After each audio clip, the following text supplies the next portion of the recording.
Hello comrade family. So here I am Lara Fatima. I hope you are doing well. So यहाँ पर हम कर रहे थे एमकॉम का strategic management. So strategic management में हम आज का टॉपिक देखेंगे strategic alliance, corporate strategy and corporate governance. So इसमें आज के वीडियो में हम क्या क्या टॉपिक्स पढ़ने वाले हैं वो देख लेते हैं। सबसे पहले हम देखेंगे introduction, meaning of strategic alliance, type of and structure, problem in India strategic alliance, meaning of corporate strategy, corporate level strategies, relationship between international strategy and corporate strategies, corporate governance principle and practices in India, corporate governance practice around the world. So ये सारे topic हम आज की video में discuss करने वाले हैं। So start करते हैं आज की वीडियो एंड देखते हैं सबसे पहले इंट्रोडक्शन से। Strategic alliance are common in business world. Business world में स्ट्रैटेजिक अलायंस जो है वो बहुत ही कॉमन है। They are significant to achieve synergy and strategic alliance led to synergy due to sharing of resources and combined efforts of various parties. Synergy का means होता है तालमेल, ठीक है। तो तालमेल को अचीव करने के लिए वो क्या करते हैं, स्ट्रैटेजिक अलायंस करते हैं एंड अपने रिसोर्सेस को शेयर करते हैं एक दूसरे के साथ, और जो भी उनके एफर्ट्स होते हैं उनको कंबाइन करते हैं। अलायंस का मतलब कि जब दो कंपनीज मिलती है, ठीक है। However due to involvement of various parties certain problem और difficulty can occur such as conflict between parties, government interfere, delay in decision making, difference in value and culture, loss, unfair terms and condition and so on. So देखो क्या बोला है, जब दो या दो से ज्यादा अलग अलग पार्टीज का इन्वॉल्वमेंट होता है। अलायंस का मीन्स कि दो पार्टीज या दो कंपनीज आपस में मिली प्रॉफिट करने के लिए या अपने कंपटीशन को कम करने के लिए अपने रिसोर्सेस को उन्होंने मिलाया। तो इस समय बहुत सारी प्रॉब्लम्स भी क्रिएट होती हैं, बहुत सारी डिफिकल्टीज का सामना भी करना पड़ता है। जैसे दोनों पार्टीज के बीच में कॉन्फ्लिक्ट हो गया, किसी भी चीज को लेकर झगड़ा हो गया, ठीक है, गवर्नमेंट का इंटरफेयर हो गया, या फिर डिसीजन मेकिंग में डिले हो गया, या अपने अलग अलग वैल्यूज, अलग अलग कल्चर की वजह से डिफरेंसेस हो गए। सो इस तरीके की बहुत सारी चीजें वहां पर देखने को मिलती हैं। एंड फर्स्ट टॉपिक यहाँ पर हम देखेंगे meaning of strategic alliance. Strategic alliance का मतलब क्या होता है, कितने टाइप के होते हैं एंड क्या स्ट्रक्चर है। सो सबसे पहले देखते हैं the term alliance can be derived from the word ally और the old French word alligare which mean to associate with or to bind or to cooperate with another with some common cause or interest. So देखो alliance word जो है यहाँ पर वो बोला है कि एक ऐसे वर्ड से बना है जिसका यहाँ पर बोला है एली मीनिंग, ठीक है। ओल्ड फ्रेंच वर्ड है एलिगर, जिसका मतलब है एसोसिएट करना या फिर बाइंड करना, मिलना, जुड़ना, या फिर कॉपरेट करना, एक दूसरे के साथ तालमेल बिठाना, एक दूसरे का साथ देना, ठीक है। तो ये होता क्यों है, क्यों करते हैं अलायंस, कुछ कॉमन कुछ इंटरेस्ट की वजह से, ठीक है। कि भाई अगर एक कंपनी है वो सेम चीज में सेम प्रोडक्ट बना रही है, उसका एम जो है वो भी वही है, दूसरी कंपनी का एम भी वही है, तो वो अपने रिसोर्सेस को ऐड कर लेती हैं, अलायंस कर लेती हैं एंड उस इंटरेस्ट को, उस गोल को अचीव करती हैं साथ में, ठीक है। An alliance, therefore, is an association that involves cooperation and collaboration and merging of complementary interests to achieve individual and mutual goals and objectives. So क्या बोला है, कोई अलायंस है तो उसका मतलब है कि वो एक ऐसी एसोसिएशन है जिसमें लोग कॉर्पोरेट करते हैं, कोलैबोरेट करते हैं एक दूसरे के साथ, ठीक है, एंड बहुत सारे अपने गोल्स को अचीव करने के लिए, इंडिविजुअल गोल या म्यूचुअल गोल्स को अचीव करने के लिए वो इस अलायंस को बनाते हैं। Types and structure of strategic alliance. Strategic alliance के कितने टाइप होते हैं एंड क्या स्ट्रक्चर है। First one is based on the parties to alliance. Parties के बेस पे अलायंस यहाँ पर बोला है। First one is horizontal strategic alliance. Horizontal strategic alliance क्या होता है, in the type two or more form in the same industry collaborate with each other. Horizontal का मीन्स यहाँ पर ये हुआ कि दो फर्म अलायंस तो कर रही हैं बट वो सेम इंडस्ट्री से है, ठीक है, सेम इंडस्ट्री से, it means horizontal. And second is vertical strategic alliance. In this type, the firm integrate backward और forward with either supplier और marketing firm। क्या करती है फर्म, इंटेग्रेट करती है बैकवर्ड एंड फॉरवर्ड, अब वो सप्लायर है, मार्केटिंग फर्म होती है। Third is intersectoral strategic alliance. In this type the firm is belonging from different industries collaborate with each other. Intersector का मीन्स कि अलग अलग सेक्टर से हैं, ठीक है, एंड वो अलग अलग इंडस्ट्रीज से हैं और एक दूसरे के साथ कोलैबोरेट कर रही हैं, मिल रही हैं एक दूसरे के साथ, ठीक है। देन सेकंड हम देखेंगे यहाँ पर based on financial involvement. Financial involvement में क्या होता है, first is non equity strategic alliance. Non equity में मीन्स कि जो इक्विटी शेयर होल्डर होते हैं वो अलग अलग रहते हैं, तो उसको हम नॉन इक्विटी स्ट्रैटेजिक अलायंस बोलते हैं।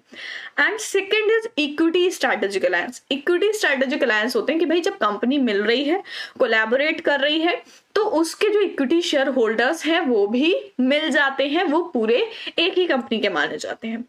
Then third is joint venture strategic alliance. Joint venture में भी यही होता है, ज्वाइंट वेंचर में बोला है कि दो कंपनीज जो होती हैं वो मिल जाती हैं। Then third is based on participation of government. Government के बेस पर कि गवर्नमेंट का पार्टिसिपेशन कैसा है उसके बेस पर कैसे डिवाइड किया गया है यहाँ पर। First one is host country government and second one is public private venture. Host country government means कि मान लो दो अलग अलग कंपनी अलग अलग कंट्रीज की है, तो होस्ट कंट्री की जो गवर्नमेंट है उसके बेस पर यहाँ पर होगा।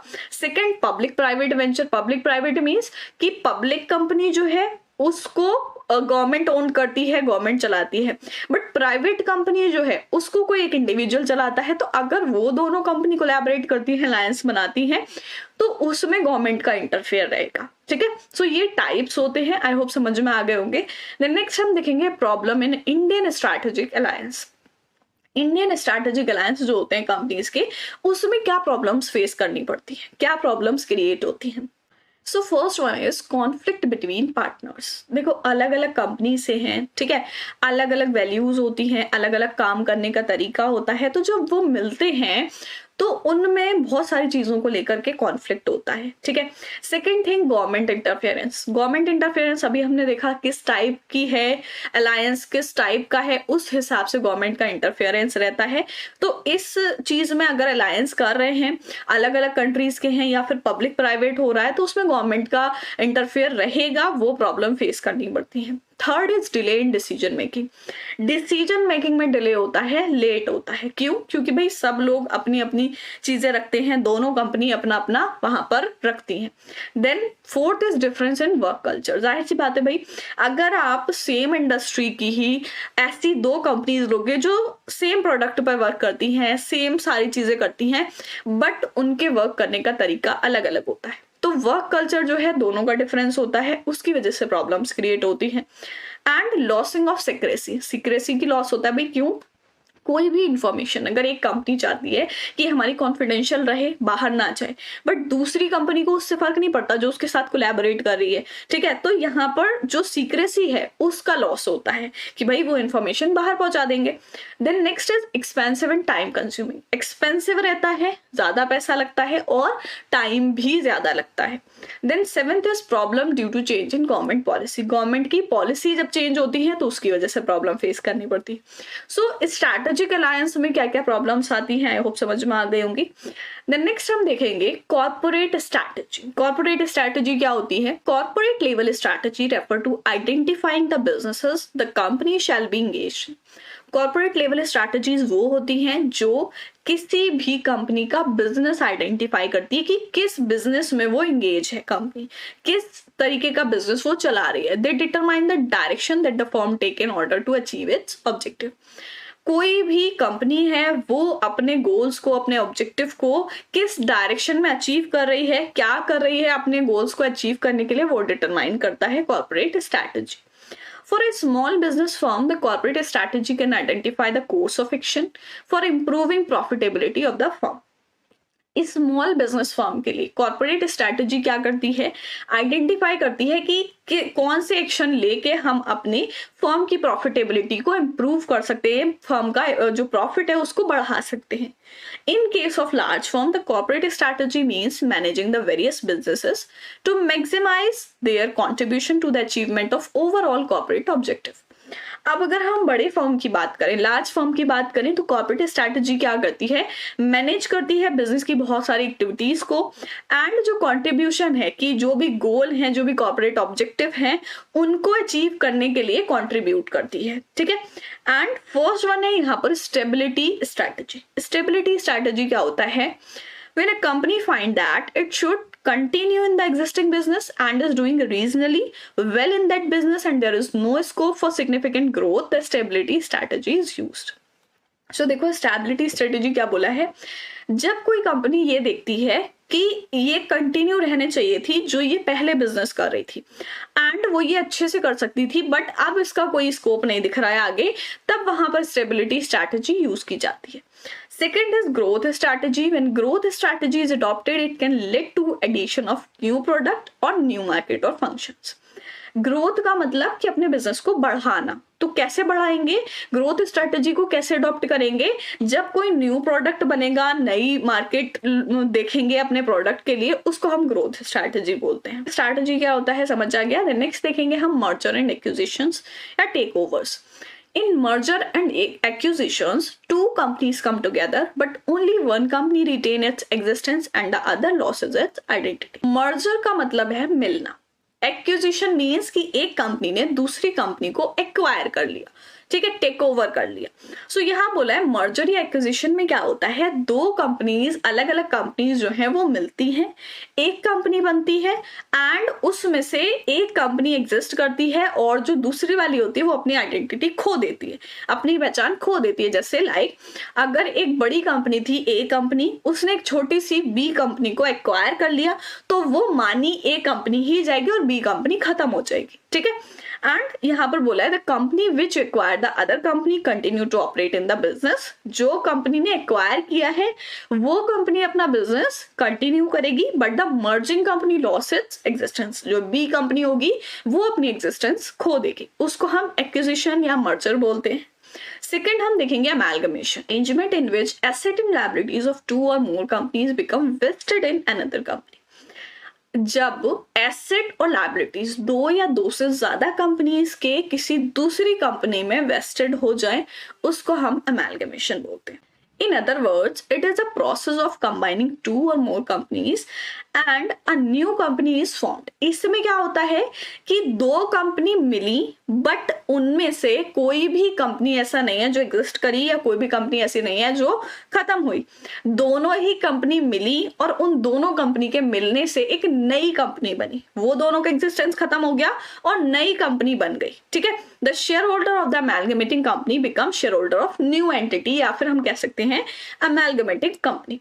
जैसे पुरानी कंपनी थी ए एंड बी, दो कंपनी थी पुरानी, वो दोनों मिली, उससे एक नई कंपनी बनी सी कंपनी. जो पुरानी वाली के दोनों के शेयर होल्डर थे वो सी कंपनी के शेयर होल्डर बन गए, ठीक है. Amalgamation are governed by the Companies Act and require consent of the shareholder and creditor. अब amalgamation जो है, अमेलगमेशन में क्या होता है कि जो कंपनीज एक्ट है उसके अकॉर्डिंग जो भी कंपनी के पहली वाली कंपनी जो थी उनके शेयर होल्डर और क्रेडिटर्स से कंसेंट लेना होता है कि भाई अगर आपकी मर्जी है तब कंपनी को अमेलगमेट किया जाएगा, ठीक है. सो अमेलगमेशन समझ में आ गया. देन नेक्स्ट हम देखेंगे जॉइंट वेंचर.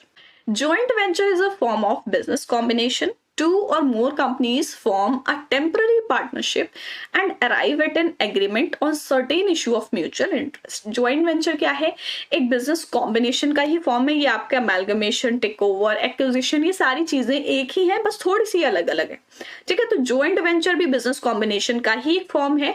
दो या दो से ज्यादा कंपनी जब एक temporary partnership के लिए मिलती हैं, एक agreement बनाती हैं, ठीक है, म्यूचुअल इंटरेस्ट के लिए, उसको हम joint venture बोलते हैं. New companies not created but suitable working arrangement are agreed upon. नई कंपनी इसमें नहीं बनती है बट जो वर्किंग एग्रीमेंट है वो बनता है, ठीक है, कि कितना यहाँ पर वर्क किया जाएगा, कैसे कैसे वर्क किया जाएगा. In a joint venture, the business unit from two different countries come together for starting a new industrial activity. देखो joint venture में क्या है, दो अलग अलग बिजनेस यूनिट अलग अलग कंट्रीज की, joint venture उसी को बोलेंगे. एक कंपनी अलग कंट्री की है और एक कंपनी अलग कंट्री की है, तो उसको हम जॉइंट वेंचर बोलते हैं जब वो दोनों साथ में मिलती हैं कोई नई इंडस्ट्रियल एक्टिविटी करने के लिए. Joint venture is also possible among two or more domestic companies. अब इसमें यही बोला है कि भाई बाहर की कंपनी होंगी तब भी हम उसको जॉइंट वेंचर बोलेंगे. ये डोमेस्टिक कंपनीज के लिए भी पॉसिबल है कि एक ही कंट्री की दो कंपनी जो है वो एक एग्रीमेंट बना ले अपना कि कुछ उनको इंडस्ट्रियल एक्टिविटी करनी है जिसके लिए वो साथ में आ रही है. बाकी उनके बिजनेस अलग अलग चलते रहेंगे, ठीक है। सो वो हमारा ज्वाइंट वेंचर होता है। देन नेक्स्ट हम देखेंगे relationship between international strategy and corporate strategy. Corporate strategy और इंटरनेशनल स्ट्रैटेजी में क्या फर्क है? Corporate level strategies basically refer to taking key decision related to allocating of resources among the different business of a firm. Corporate level strategy refer करती है कि जो भी रिसोर्सेज हैं उनको एलोकेट करने के लिए जो डिसीजन दिया जाता है बिजनेस फर्म में, वो हमारी कॉर्पोरेट लेवल स्ट्रैटेजी कहलाती है। International strategy is a kind of expansion strategy in which firm market their product और service beyond the domestic market. So क्या बोला, इंटरनेशनल स्ट्रैटेजी जो है वो एक तरीका है एक्सपेंशन स्ट्रैटेजी का, मीन्स कि अपनी मार्केट को बढ़ाने का तरीका है, अपनी प्रोडक्ट की मार्केट बढ़ाने का तरीका है कि हम डोमेस्टिक मार्केट से निकल के इंटरनेशनल मार्केट में जाएं एंड अपने प्रोडक्ट को वहां पर सेल करें, ठीक है। It should be noted that movement towards international market is a gradual process. ऐसा नहीं है कि एकदम से आप कर सकते हो।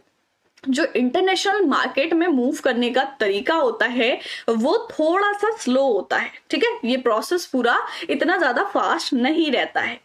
एंड नेक्स्ट हम देखेंगे corporate governance principle and practices in India. Corporate governance relate to law, procedure, practice and implicit rule that determine company's ability to take improved managerial decision from a social point of view. So क्या बोला है, corporate governance जो है वो किस चीज से relate करती है? Law, procedure, practice, implicit rules जो डिटरमाइन करते हैं कि कंपनी की एबिलिटी है कि वो इम्प्रूव, मतलब जो भी डिसीजन ले रही है, जो भी मैनेजरल डिसीजन वो ले रही है उसको और बेटर तरीके से ले सके। प्रिंसिपल ऑफ कॉर्पोरेट गवर्नेंस क्या है? First one is acknowledge right of the shareholder and ensuring equitable treatment to them. So ये acknowledge करे कि कौन से शेयर होल्डर के क्या राइट है एंड उनको उनके राइट के अकॉर्डिंग वो सारी चीजें, वो ट्रीटमेंट मिल रहा है या नहीं मिल रहा है। Second thing, role and responsibility of the board. Board की क्या रोल एंड रिस्पॉन्सिबिलिटीज है। Third is integrity and ethical behaviour. Company में कॉर्पोरेट गवर्नेंस का ये प्रिंसिपल रहता है कि आपको एथिकल बिहेवियर करना है, इंटेग्रिटी रखनी है। Next is disclosure and transparency. जो भी इंफॉर्मेशन है अपने शेयर होल्डर्स को सारी चीजें एकदम ट्रांसपेरेंसी में बतानी है, सारी चीजें जो भी इंफॉर्मेशन है वो उनको एग्जैक्टली सेम वही देनी है एंड सारी चीजों को डिस्क्लोज करना है कि भाई क्या एग्रीमेंट है, क्या सारी चीजें वहां पर है। Accountability.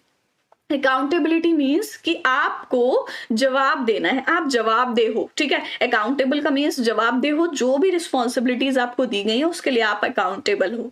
Then trusteeship. Trusteeship means कि शेयर होल्डर्स के लिए ऐसे कॉर्पोरेट गवर्नेंस को अपना ट्रस्ट बनाना है। एम्पावरमेंट मीन्स कि जो भी शेयर होल्डर हैं उनकी वेल्थ का ध्यान रखना है, उनको एम्पावर करना है एंड एथिक्स को फॉलो करना है। सो ये कुछ प्रिंसिपल है कॉर्पोरेट गवर्नेंस के। एंड नेक्स्ट हम देखेंगे corporate governance practice in India. First one is the Company Act. Companies in the India are regulated by the Indian Companies Act 1956. So जो भी कंपनीज हमारे इंडिया में चलती हैं वो एक एक्ट है हमारा कंपनीज एक्ट 1956, उसके अकॉर्डिंग चलती थी। एंड देन कंपनीज एक्ट 2013 आया as amendment from time to time amend हुआ 2013 Act to ensure corporate governance. The act confirm legal right to shareholder as under. So देखो यहाँ पर क्या बोला है, कॉर्पोरेट गवर्नेंस जो है वो ये चीज इंश्योर करती है कि अकॉर्डिंग टू कंपनीज एक्ट जो भी शेयर होल्डर के राइट्स हैं वो उनको दिए जाए। जैसे first one is to vote on every resolution placed in annual general meeting. अब देखो शेयर होल्डर भी बहुत तरीके के होते हैं, सबको वोट करने का राइट नहीं होता, ठीक है। जैसे इक्विटी शेयर होल्डर है उनको वोट करने का राइट है तो वो वोट कर सकते हैं, बट प्रेफरेंस शेयर होल्डर को वोट करने का राइट नहीं होता तो वो एनुअल जनरल मीटिंग जो रखी जाती है उसमें वोट नहीं कर सकते हैं। The second is to elect direct who are responsible for specifying objective and laying down policies. उन डायरेक्टर्स को इलेक्ट करें जो रिस्पॉन्सिबल हो एंड जो ऑब्जेक्टिव को स्पेसिफाई कर सकें कि जो जो पॉलिसीज बन रही हैं। देन थर्ड है to determine remuneration of director and CEO और डायरेक्टर जितने भी हैं, ठीक है, जितने डायरेक्टर हैं और जो सीईओ है उनकी रेमोरेशन डिटरमाइन करना कि उनको क्या रेमोरेशन पेड की जाएगी। रिमूवल ऑफ डायरेक्टर ये भी कंपनी सेक्टर में होता है कॉर्पोरेट गवर्नेंस का, कि जो भी डायरेक्टर है उनको इलेक्ट करना है या उनको रिमूव करना है। The next is take active part in the annual general meeting, और एनुअल जनरल मीटिंग जो होती है उसमें एक्टिव पार्ट लेना है। Then second is securities law. The primary security law is our country is the SEBI, यानी कि security exchange board of India जो एक्ट है वो सिक्योरिटी लॉ है हमारा, जहां पर सिक्योरिटीज एक्सचेंज की जाती है, बेची और खरीदी जाती है। ठीक है, देन नेक्स्ट हम देखेंगे यहाँ पर corporate governance practice around the world. ये हम बात कर रहे हैं पूरे वर्ल्ड की, जो कॉर्पोरेट गवर्नेंस प्रैक्टिसेस होती हैं पूरे वर्ल्ड में। Corporate governance refer to the relationship among various participants in determining the direction and performance of corporation. So क्या बोला है, corporate governance जो है वो किस चीज को बताया गया है कि जो रिलेशनशिप होता है पार्टिसिपेंट के बीच में एंड ये डिटरमाइन करने के बीच में कि वो जो कॉर्पोरेशन की परफॉर्मेंस है वो किस डायरेक्शन में जा रही है। सो यहाँ पर आपको बोला है कॉर्पोरेट ऑब्जेक्टिव फर्स्ट जो है the primary objective of the corporation should be to enhance the return of its shareholder. Primary objective क्या होता है कॉर्पोरेट ऑब्जेक्टिव का, कि जो हमारे शेयर होल्डर हैं, जो कंपनी के शेयर होल्डर हैं, उनका रिटर्न जो है वो ज्यादा से ज्यादा इनहेंस किया जाए, बढ़ाया जाए। Second, communication and reporting. Corporation should disclose accurate, adequate and timely information, especially on the issue of acquisition, ownership, obligation and sale of shares. So communication and reporting का means कि जो भी event हो रहा है, जो भी चीजें हो रही है, उनके बारे में report करना, communicate करना। तो corporation को ये disclose करना चाहिए कि जो भी information है उसको टाइम के हिसाब से, जिस टाइम जो इंफॉर्मेशन जरूरी है, एक्यूरेट एंड एडिक्वेट है, कि भाई अगर एक्विजिशन हो रहा है, इशू हो रहा है या फिर सेल हो रही है शेयर्स की, जो भी चीजें हो रही हैं उनके बारे में वहां पर कम्युनिकेट किया जाए। Third is voting right. Corporation should value shareholders right to vote. अब ऐसा नहीं है कि शेयर होल्डर जो है वो अपना वोट कर रहे हैं बट कॉर्पोरेशन उस चीज पर ध्यान नहीं दे रही है। So corporation should have shareholders right to vote. And fourth is corporate board. The board of director are accountable to the shareholder. जो भी बोर्ड ऑफ डायरेक्टर होते हैं वो शेयर होल्डर्स के लिए अकाउंटेबल है।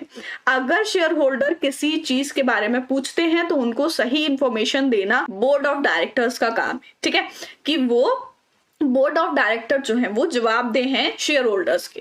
Then fifth is corporate remuneration policies. Remuneration means कितना pay किया जाएगा। रेमुनरेशन ऑफ कॉर्पोरेट डायरेक्टर और supervisory board member and key executive should be in line with the interest of shareholder. Remuneration जो भी corporate director का, supervisors का या board members का जो भी है या की एग्जीक्यूटिव का, वो लाइन में होना चाहिए कि कितना मतलब शेयर होल्डर को दिया जा रहा है, उस हिसाब से उनको कितना दिया जा रहा है। ठीक है, सो कॉर्पोरेट गवर्नेंस प्रैक्टिसेस क्या होती हैं around the world, I hope clear हो गई होंगी। ठीक है, सो ये थी हमारी आज की वीडियो जिसमें हमने देखा strategic alliance, corporate strategy and corporate governance के बारे में। आई होप सारी चीजें बहुत अच्छे से क्लियर हो गई होंगी। फर्स्टली हमने इंट्रोडक्शन देखा, देन स्ट्रैटेजिक अलायंस क्या होता है एंड कितने टाइप का होता है, क्या प्रॉब्लम फेस करनी पड़ती है इंडियन स्ट्रैटेजिक अलायंस में, वो देखा। देन कॉर्पोरेट स्ट्रैटेजी क्या होती है, merger, acquisition, amalgamation, joint venture क्या होते हैं एंड रिलेशनशिप क्या है इंटरनेशनल और कॉर्पोरेट स्ट्रैटेजी में। देन नेक्स्ट हमने देखा कॉर्पोरेट गवर्नेंस के प्रिंसिपल एंड प्रैक्टिसेस क्या होती हैं and practices around the world of corporate governance. So I hope सारी चीजें बहुत अच्छे से क्लियर हो गई होंगी। सो मिलते हैं नेक्स्ट वीडियो में नेक्स्ट टॉपिक के साथ, तब तक के लिए गुड बाय।